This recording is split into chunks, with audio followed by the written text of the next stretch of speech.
I think savings, kumbaga yung pag-iipon, making sure na every time na gagastos ka, you always leave something. Yun yung ginawa kong opportunity until such point na umikot na lang siya. And Umabot then, ng magkano yun nung umikot na at lumaki na? I think umabot na siya ng at least I had a partner at that time. And then, nung time na yon, yung partner ko was the one who hacked the system. Nung nangyari yon, all of a sudden, after 2 weeks time, yung daughter ng partner ko passed away. And I realized na hindi naman kasi lahat, puro pera lang naman yung importante. Na at the end of the day, I think the relationship is important. Walang bagay na hindi mo makuha na lahat na for free, na kailangan lahat paghirapan mo siya. Binibigyan tayo ng pagsubok because binibigyan tayo ni God ng opportunity na i-evaluate yung current situation natin. Money Masters with Chinky Tan. Gusto nyo bang kumita at syempre naman, maging isang TV personality? Bakit natin sinabi yan? Dahil mag-guest po natin ngayon sa episode natin na ito ay isang producer ng mga TV shows and he's the founder and the CEO and the producer of Chinoy TV. Let us welcome Mr. Alvin Tan. Palakpakan naman! O Alvin, kamusta na? Okay naman. Alvin, I'm really encouraged with what you're doing, yung mga napoproduce mong TV show sa Chinoy TV. Can you please tell us how you really got started? Nung bata ka pa, start with nung bata ka pa. Pumasok na ba talaga kayo sa production or negosyante kayo? Before kasi may yung father ko nasa TV production na siya. If you're familiar with Chow Time in IBC 13 before. Oh. So my father was one of the producers. So nung college ako, nag-intern ako sa IBC 13. So yun yung first time na na-expose ako sa TV production. And then when I graduated, at that time, nag-spin-off yun from Chow Time, nag-produce ng Filipino-Chinese variety show yung father ko and the partner. So when I graduated, of course, usually naman sa Chinese naman, they ask you to join the family business. So nung nagbigyan ako ng opportunity, I told them na, sige, I want to be part of it, pero yun nga, I want to make it mas younger yung feel. Kasi before yung Chinoy TV, ang target niya yung mga mas seniors mas upper generation. Talking about, syempre naman, yun nga, being raised as a Filipino-Chinese. Naalala mo nung bata ka pa, paano ang training sa iyo ng mga magulang mo? Yung training sa amin, of course, a typical Chinese Filipino as early as, I think, elementary, high school, na-expose na kami sa business, dinadala kami sa office ng father ko. At that young age, nabibigyan na kami ng opportunity to see kung paano ba maging part ng business. Of course, hindi naman kami finors na maging part of it, pero naalala ko nung bata ko, sinasama na kami every weekend sa office ni papa ko. How young were you during that time? I think at that time, between 8 to 10 years old. Grabe, no? Alam mo bakit? Kasi karamihan ng mga na-interview ko na Filipino-Chinese, yun yung exposure. Si Steve C, ganun din. Si Donald Lim also. Si Donald Lim, kilala mo si Donald Lim? Oo, nung sa naman niya, sa yung parang nagbebenta sila ng ilaw. Josiah Go also, si Josiah. Yeah, at that age. So, siguro culture na rin yan, no? Culture na talaga. At saka, ano yung hindi mo makalimutan nung pumapasok ka na sa opisina at pinapagawa sa'yo? I think yung hindi ko makakalimutan doon is nga, I think I see my parents working Monday to parang wala nang pahinga walang day off diba? So from Monday until weekend, even holidays, we work. So I think yun yung na-instill sa mind ko. Even now when I'm working, it doesn't matter whether holiday pa yan, weekends ba yan. So basically, if it's time to work, kung may kinakailangan gawin, we do that. Hindi ba naging, syempre, parang yung magtatanong ka nung bata ka, bakit kaya sila nag-work from Monday to Sunday? Ba't walang pahinga? Ba't wala ka tayong bakasyon? Nagtanong ka ba? Hindi naman. I think growing up, kasi yung mga kaibigan ko ganun din I think yun yung kaibahan growing up in a Chinese-Filipino setting, na yung ganung klaseng pamumuhay becomes a norm And if you're not doing that, parang baliktad. Ikaw yung magtatanong, bakit kami hindi ganun? I think most of my peers at that time, parang yun yung something na acceptable. Yeah, and saka on a Sunday, di ba? Yung I think that's the most important day of the week. And then, di ba, do you take lunch or dinner with the entire family? Ganun din ba kayo? Yeah, we go out, we go to the mall. So usually ganun naman yung typical na namin na weekends. If there's one money lesson na hindi mo makakalimutan na tinuro sa iyo ng magulang mo nung bata ka, ano yun? I think I think savings, kumbaga yung pag-iipon, making sure na every time na gagastos ka, you always leave something. Kasi 'di ba, usually tayo naman we spend a lot. Whatever income that we get, we spend all. But I think yung natutunan ko before was yun nga to always leave something para kumbaga, then you save it for another need. So, nung tinuturuan ka ba mag-ipon, magkano yung inumpisahan mo at saka nung binuksan mo yung alkansya mo, magkano na ipon mo? Naalala mo pa ba yun? Actually, hindi ko na maalala yung exact na amount, pero naalala ko kasi nung college ako, yun yung first naging business ko was, I was into basketball jerseys. I was kasi ako, mahilig ako sa basketball, pero frustrated basketball player ako. So, hindi ako magaling. Relate. So, nag-collect ako ng jersey. So, nag-aral ako sa Lasal nung time na yun. So, instead na gumastos ako ng sarili kong pera pambili nung luho ko, so, ang ginawa ko noon was nag-resell ako. So, kasi Lasal malapit sa Cartimar. So, bibili ako doon ng mga basketball jersey ng NBA, tapos ni-resell ko sa mga kaklase ko. So, yung perang nakukuha ko doon, yung income na nakukuha ko doon, yun yung ginagamit ko pambili ng mga collections ko at that time. Anong collection ginagawa mo? Nag-collect ako ng mga basketball jersey, mga NBA, Okay. and then until umabot yung point na, kasi UAAP funded ako nung time na yun. So, hinanap ko yung gumagawa ng jersey ng Lasal, ng Ateneo nung time na yun. Kinausap ko yung gumagawa, sinabi ko baka pwede ako magbenta. So, ganun din. So, nagbenta ako ng mga kamiseta, yung mga uniform, and then because of that, dumami yung collections ko ng jersey. Pero ang hindi nila alam, kumbaga, ang ginagamit ko pambili dun sa mga collections ko was actually income from dun sa mga customers ko ng basketball jersey. Magkano pinuhunan mo when you started that business? Actually, puhunan ko pang 1,000 pesos lang eh. Kasi kailangan ko lang ng puhunan pambili ng jersey, and then umikot na lang naman yun eh. Kunyari, binili ko siya ng 1,000, benta ko siya ng 1,500 o ng 2,000. Kasi nung time na yun, yung mga jerseys na yun, imported kasi yun eh. Hindi na naman nila alam na saan yung source. So, yun yung ginawa kong opportunity. Until such point na umikot na lang siya. And Umabot then, ng magkano yun nung umikot na at lumaki na? I think umabot na siya ng at least 500,000. Grabe. Umabot ng 500,000 just doing buy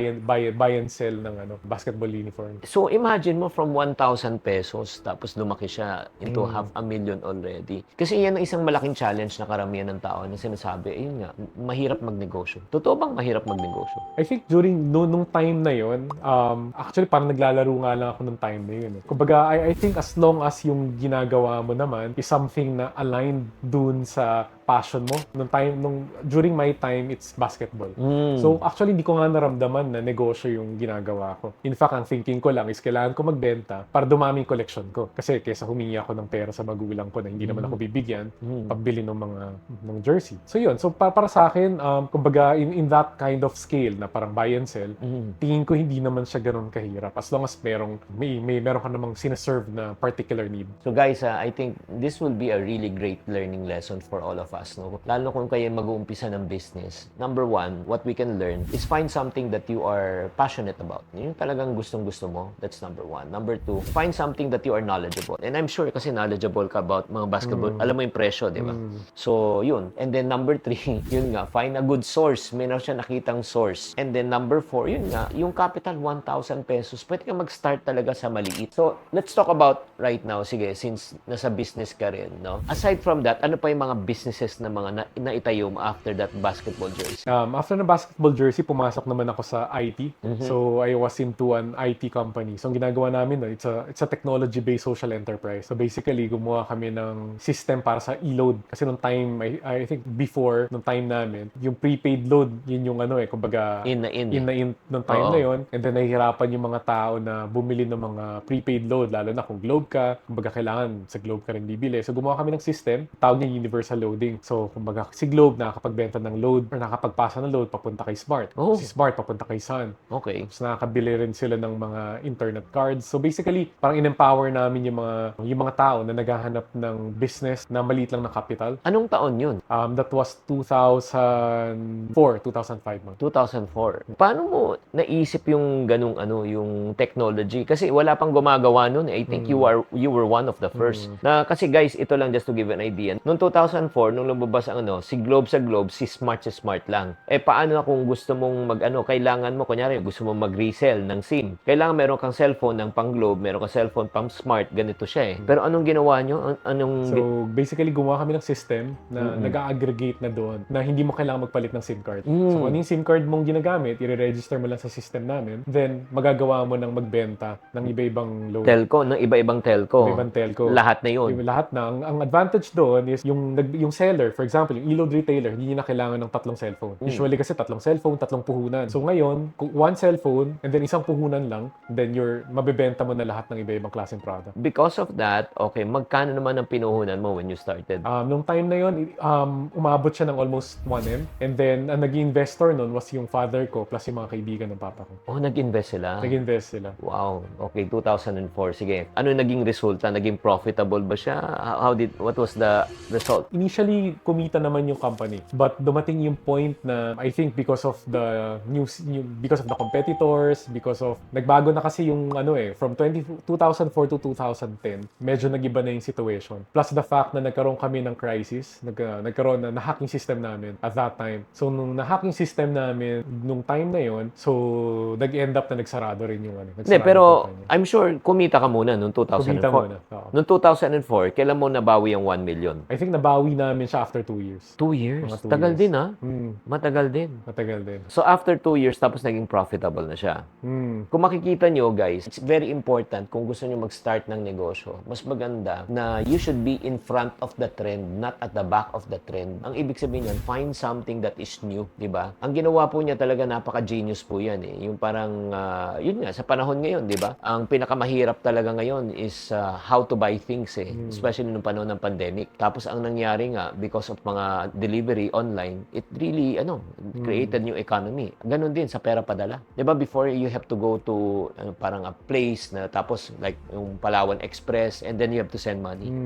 Natandaan mo nung panahon ng pandemic nung lumabas si GCash. Grabe talaga, no? Because of yun nga, yung parang technology talaga, no? Doon talaga kikita eh. Pero ano naman nangyari sa business? Ba't di siya naging sustainable? Hindi siya naging sustainable because I think yung naging challenge was number one, hindi kasi ako IT eh. I had a partner at that time. And then, nung time na yon, yung partner ko was the one who hacked the system. So, No, inside job. parang ganun yung nangyari. So, because of that, so yun nga, we decided to just close it down. So in other words, because of that, you lost money also. We lost also. Malaking pera yun. Medyo malaki rin kasi yung system kasi since load siya, yung load kasi parang pera rin eh. Oo nga. Every time na lumalabas yung load, good as cash na yun. Di mo naman mababawi yun. So, nung time na yun, na-hack yung system namin. So, we lost a lot also, which yun yung pinaka-reason kaya nag-decide kami na siguro stop na lang muna yung business. Ano yung lesson na natutunan mo because of that? And I want people to learn from that mistake. I think yung one of the lessons, yung isang naging positive doon is for me, forgiveness. Why? Because, syempre, nung time na yun, masama yung loob ko dun sa partner ko because hindi naman namin alam na siya yung gumawa nun. But, nung nangyari yun, all of a sudden, after 2 weeks time, yung daughter ng partner ko passed away. So, may challenge at that time was, kasi magano na kami, meron kaming search warrant from NBI. So may challenge at that time was, ipupush ba namin yung search warrant? Or, kumbaga, ile-let go na lang namin yun because, syempre, namatayan yung partner ko nung time na yun. Pero yung ginawa ko nung time na yun was, nakiramay na lang ako. Pumunta ako sa wake. Naalala ko nung time na yun, nung nasa sasakyan ako, parang nisip ko, tama ba yung gagawin ko? Na pupunta ba ako doon? Considering na may ginawa siya sa amin na ganun, because of what he did, nagsarado yung kumpanya. Nasarado yung business? Or do I just swallow my pride and just makipagbati and then makiramay? So I decided to go for the latter. So I swallowed my pride, went there, and then nakipagbati, and then I forgive him. I completely forgave him at that point. And for me, it was one of the most parang enlightening na experience na naranasan ko na kumbaga usually kasi ang tao, di ba, pag ikaw yung agrabyado, ang expected mo is makikipagbati yung kabila. But during that time, because of what happened, so I decided to, kumbaga, iniba ko yung approach ko nung time na yun. And I realized na it was very, kumbaga, parang natanggalan ako ng tinik. And I realized na hindi naman kasi lahat, puro pera lang naman yung importante. Na at the end of the day, I think the relationship is important more than the money. Ang hirap nun guys, imagine mo na, I'm sure habang nanonood kayo and then you're watching this episode, imagine mo, like for example, na-traidor ka, niloko ka, siniraan ka, ninakawang ka, tapos ikaw pa magpapatawad. Pero nga sinabi nga ni Alvin na yung parang parang natanggal yung burden at saka yung pain ba. Siguro this is what I've realized, no? Yung parang especially for people who are hurt right now, you are betrayed. Why do you think we should learn how to forgive? Why? I think parang for me kasi yung forgiveness, ano siya kumbaga may natutunan ako sa church before na sabi nila, di ba, yung unforgiveness daw, it's like parang nag-take ka ng poison expecting the other person to die. To die. Di ba? So, yun yung realization ko nung time rin na yun na right now, as I look back, di ba, na may galit ako, pero kung titignan mo, dahil dun sa galit na naramdaman ko, because yun nga, parang at that point, hindi ko matanggap na yung business ko na yun, parang baby ko yun And then, nawala sa akin because of what he did. Pero habang tumatagal, ako yung nahirapan. Parang nung time papunta sa week, parang ako yung nasa akin yung burden Parang feeling ko, pag magkikita nga kami, parang hindi ko kaya. But, nung time na nag-decide ako na, hindi, sige, ipo-forgive ko na siya. I'll just focus on the positive things na pinagsamahan namin.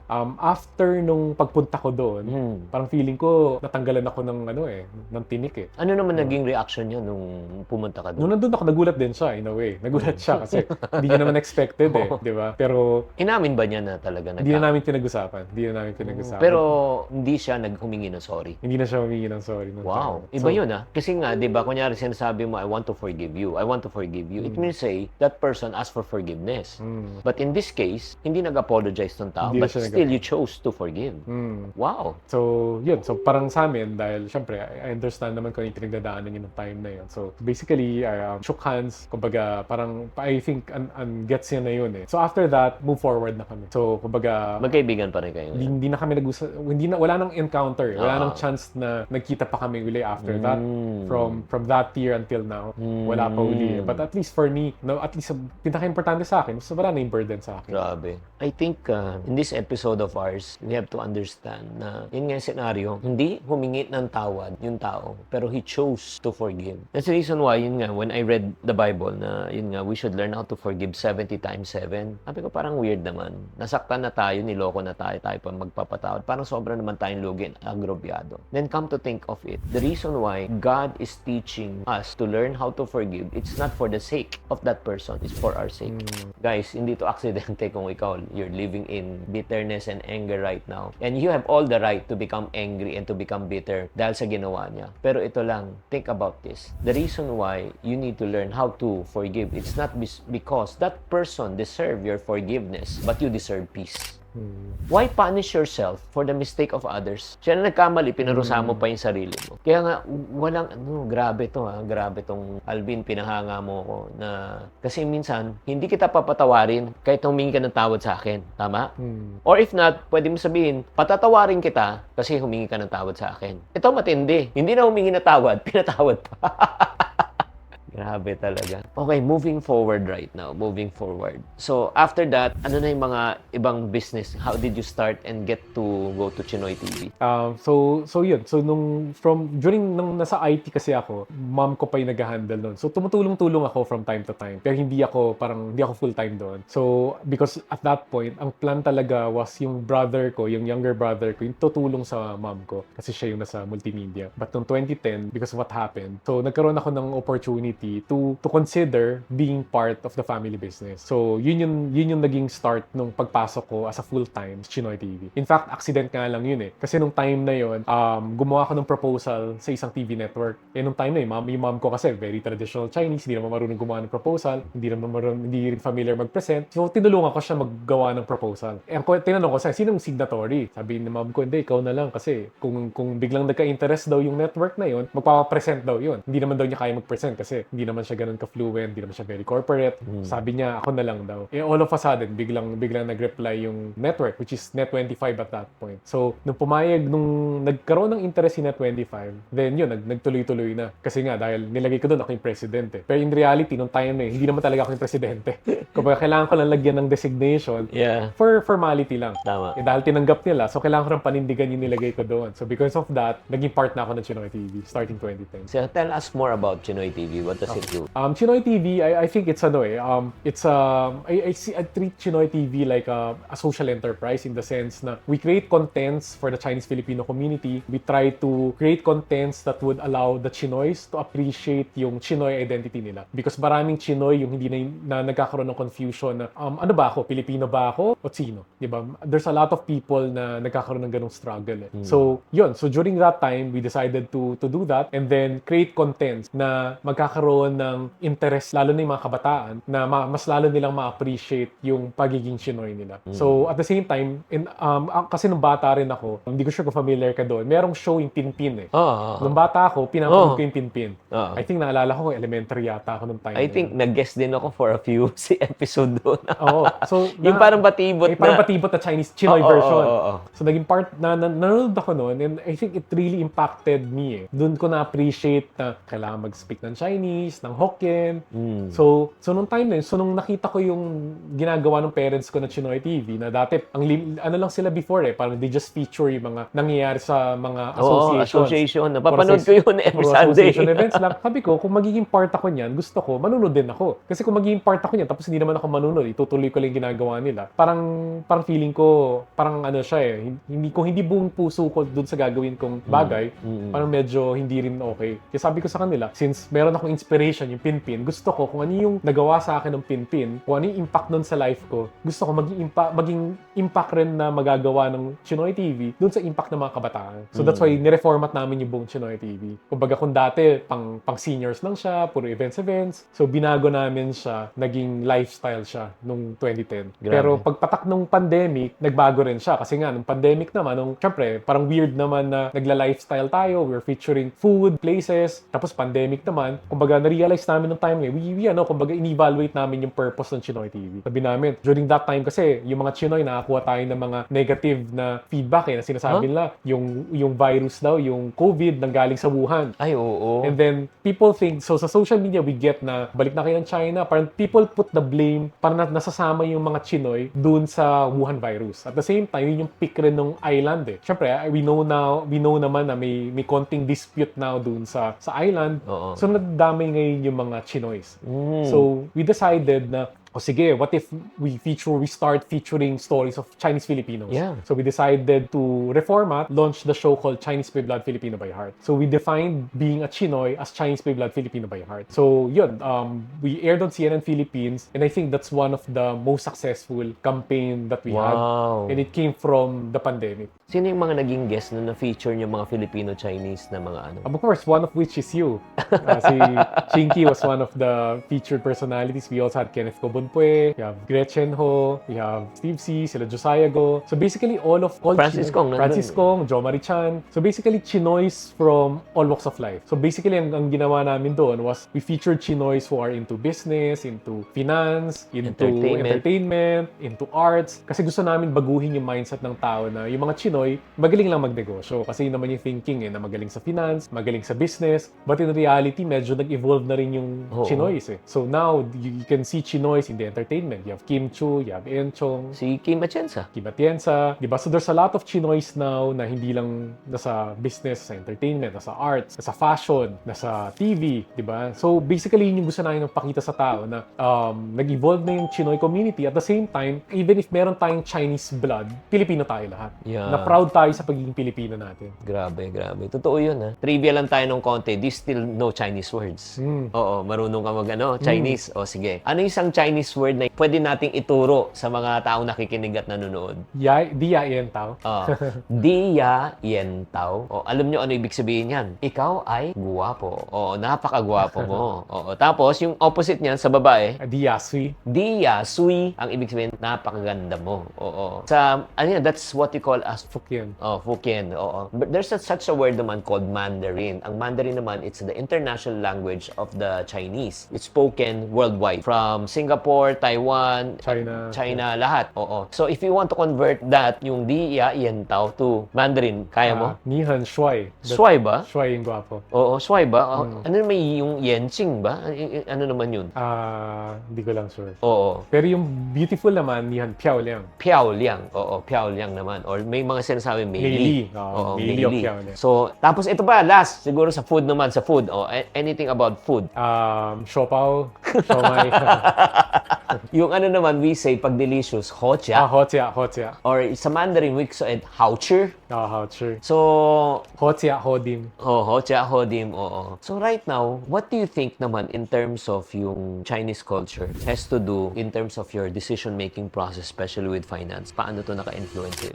I think yung Chinese-Filipino value na natutunan ko talaga is really hard work eh. I think pag alam mong pinaghirapan mo kasi yung isang bagay, parang mas takot kang ilabas yun eh. Or basta lang mawala. Diba? So I think growing up until now, I think the value of hard work is always ingrained to me na kumbaga walang bagay na hindi mo makuha na lahat na for free. Na kailangan lahat paghirapan mo siya. And I think ganun yung natutunan ko rin. Like from the different businesses na ginawa ko na hindi naman lahat naging successful. But I think kung meron ako magiging proud is lahat yun alam ko na binigay ko yung 100%. Whether naging successful or hindi. I always give my best. Okay, let's talk about worst money mistake you made. I'm sure lahat tayo. I made money mistake. You made money mistake. Ano yung hindi mo makalimutan?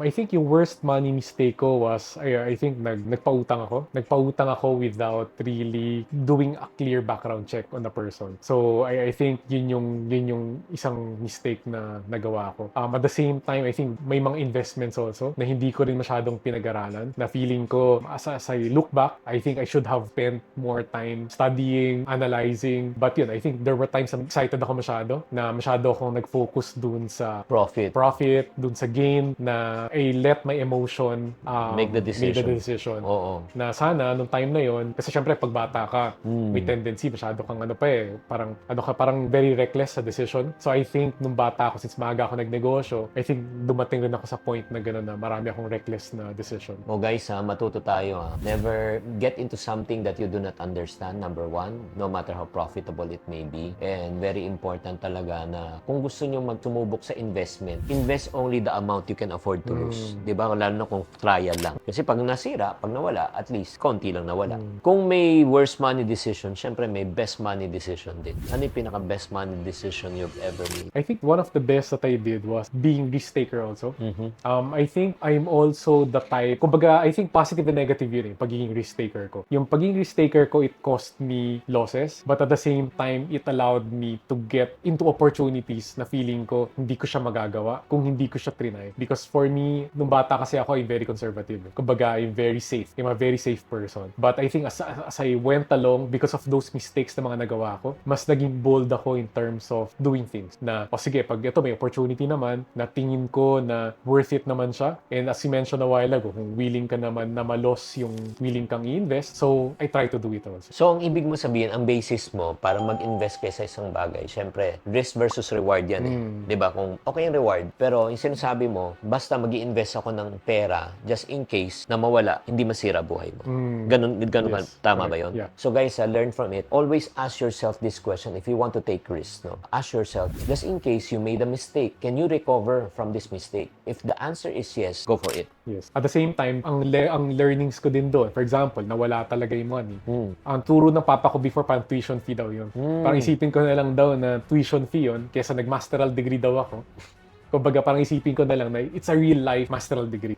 Diba? Because for every losses naman, I think there's always the learnings. So for me, kumbaga, I think I try to just focus on the positive things. Na hopefully, because of this mistake, because of these losses, I became more wiser. And moving forward, may iwasan ko yung ganong klaseng pagkakamali. How about financial education? Sa palagay mo, very important ba na matuto ang isang tao tungkol sa pera? Definitely. I think definitely kailangan, kasi diba, may kwento nga sila na may iba na nanalo ng loto. After a while, tell na wala rin agad, di ba? So I think yung kung paano mag-handle ng pera is very important so that we know kung anong gagawin doon. Because syempre, like parang yung nangyari nga sa akin before, sometimes we tend to let emotions take the best of us di ba? Pero kung meron tayong proper literacy, proper education, then mababalanse natin yung paano tayo mag-isip over yung emotions natin. Guys, ito lang sabihin ko sa inyo. No? It took you many years to earn the money. It took you a lot of sacrifice to save the money. But it only takes you one bad decision to lose all of your hard-earned money. Totoo. Right now, Alvin is what age? I'm 40. 40. You look really, really young. But if you can tell yourself nung ikaw ay mga nasa 20s pa, what advice will you tell yourself, yung younger self? I think ituturo ko sa sarili ko is maging mas careful sa decision makings because yun nga, I think nung bata ako, lalo na nung naging successful kami ng maaga when I was in the IT business, I think marami akong desisyon na mali during that time because hinayaan kong mapunta yung success sa ulo ko nung time na yun. Parang feeling ko lumaki yung ulo ko nung time na yun because hindi ako ready doon sa success na natamasa namin nung time na yun. So siguro, kung yung ituturo ko I'll tell my 20-year-old self is to be more humble at that time, to be more careful in the decision making, at the same time to listen to my parents at that time. Siyempre, typically, ang bata, akala mo, alam mo lahat Tama. Diba? Pero I think looking back, I think I should have listened to the elders, to my parents, and to the people around me more. Ibig sabihin, do you think na importante talaga magkaroon ng mentor sa buhay? I think very important yung mentor. Kasi sometimes hindi naman, of course, one is the parents, but sometimes hindi naman yung expertise ng parents natin. So that's why I think it's important to have like financial mentor, business mentor, wealth mentor. I think kailangan natin yun na kumbaga isang tao na pwede nating tignan or i-follow para ma-apply natin sa buhay natin. Because mas mahal kasi yung ikaw yung maka-experience yourself. Diba? Pwede mo namang matutunan yun, pero ang cost naman nun, nawalan ka ng pera, nagkamali ka ng investment, na pwede namang shortcut na you can read the book, watch YouTube channel, or sa social media, lalo na sa social media ngayon. Diba? There's a lot of resources available na hindi mo na kailangan pagdaanan yung mga mistake na ibang tao, and yet matututo ka na. So guys, napaka-importante, no? And yun nga, I hope that we will learn from Alvin itong episode na ito. Kung ikaw bata na nakikinig ka ngayon, yes, minsan feeling natin mas marami kang alam compared sa parents mo, given yan. Mas marami kang alam sa technology and everything. But always remember, yung experience na pinagdaan nila, may sinasabi, naku, papunta ka pa lang, pabalik na kami. Yes, we may have heard that in the past. Kung ayaw mo maniwala sa parents mo, maghanap ka ng mga tao na talagang tinitingalaan mo, napakinggan mo. Sinabi nga ni Alvin kanina na pick up ko, walang shortcut sa success. But you can cut short your learning curve kung natuto ka sa mga taong mas marurunong at mas magagaling sa'yo. In my case, my personal mentor in my life is no other than Mr. Francis Kong. Without Francis, I won't have this career. Para sa'yo, sino yung personal mentor mo? I think pinaka-mentor I consider here is my father. Diba? Kasi my father was nasa business na naman na to yung father ko And kung hindi siya nasa linyang to, I don't think mag-o-open ng opportunity sa akin. I think he's one. The second one I consider the mentor is si Josiah Go. Si Josiah Go, he's my ninong also in the wedding. At the same time, nung nag-uumpisa pa lang kami ng Chinoy TV noong 2010, isa siya sa mga unang nagtiwala sa amin. So, nag-create kami ng project together called Chinoypreneur. And for me, na-appreciate ko yun. For someone like Josiah Go to trust me and give me inputs, I think 2 years pa lang yung Chinoy TV nung time na yun. And I think at that point, I was, early 30s o late 20s pa lang ako nung time na yun. Na-appreciate ko yun. And it gave me fuel to actually, parang nagkaroon ako ng trust sa sarili ko. Nagkaroon ako ng confidence na kung nagtiwala sa akin si Uncle Josiah nung time na yun, I think, kumbaga, mas kaya ko pang magpursige and to reach greater heights. So ngayon, ang gagawin po natin, i-challenge po natin si Alvin kung siya ay nag-iipon. Nag-iipon ba si Alvin? Oo, ngayon. Meron tayong ipon challenge dito sa pamamagitan ng ipon cards. Itong ipon cards na ito, it's a deck of cards that has 60 challenges. So ang gagawin lang nila, pipili lang sila ng isang challenge every day. O pili ka, pili. Pakibasa. Galanteng Partner Challenge. Ang maghuhulog ng savings sa ipon box mo ay si Jowa, asawa or partner. Lambingin mo siya na magbibigay ng malaki para mas malaki rin ang maipon mo. Kung single ka, maghulog ng 150 pesos. Sa ipon box. So yun, everyday may challenge yan. So yan ang gagawin mo. Puntahan nyo na yung jowa nyo. Pahingin naman pang ipon. So yan ang ilalagay mo. Isa pa, one last. Last call duration challenge. Kunin ang last call time duration mo using your cellphone. At yun ang amount na ihulog mo sa ipon box. Example, 3 minutes and 10 seconds or 310 pesos. Yun. So, yung gagawin. So, this is yours already. Thank you. Oo, ito yung ipon cards. Thank you. So, right now, guys, ito naman, siguro last parting words na lang, no? If there's one person right now, Alvin, who's watching this, na-betray sila, nasaktan sila, niloko sila, na-scam sila, and they're so much in pain right now. Hirap na hirap sila. What can you tell them right now? I think ang masashare ko sa inyo, kung dumadaan kayo sa isang pagsubok, is ilagay natin sa isip natin na yung pagsubok part naman ng buhay natin yan eh. 'Di ba? Kumbaga wala namang tao na hindi dumadaan sa pagsubok. And ang pinaka-importante, ang pinakamahalaga is matuto tayo. We learn from the experience and apply it to the next. Like, kumbaga, for me, sharing with my experience kanina, I think mas marami pa nga yung instance na nadapa ako eh, as compared dun sa nag-succeed. So, for me, I think what's important lang is yun nga, tingnan natin ano yung lessons. At the same time, minsan ako, ang thinking ko is binibigyan tayo ng pagsubok because binibigyan tayo ni God ng opportunity na i-evaluate yung current situation natin. Because sometimes, may gusto tayo, pero hindi naman talaga yun yung para sa atin. So, I think, pag nandun tayo sa situation, binibigyan tayo ng opportunity na re-evaluate na maybe kailangan natin mag-pivot o mag-take ng U-turn and tingnan natin yung kabuuan and then maybe i-apply natin kung ano yung pwede nating matutunan from that experience and then take it to the next. Thank you very much, Alvin. Maraming Thank salamat for the opportunity that you've given and the story that you have shared. And then, ito lang, bago tayo magwakas, if you're watching this broadcast right now, yun nga, as Alvin encouraged you that we should learn from our mistakes and learn how to forgive other people. Pero, ito lang po ang pakiusap po sa inyo. As you learn from your mistake, as you learn to forgive others, the most important thing that you should learn today is learn how to forgive yourself. Hindi mo kasalanan na nagtiwala. Hindi mo kasalanan na nag-umpisa ka makipag-partner sa kanya. Hindi mo kasalanan na talagang mabait ka. Gusto mo tumulong sa tao. Pero, yun nga, bakit mo paparusahan ang iyong sarili sa pagkakamali at maling desisyon ng ibang tao? As you learn how to forgive them, the most important thing is what? Learn how to forgive yourself. Do not blame yourself for the mistake of others. Do not blame yourself for you made a bad decision.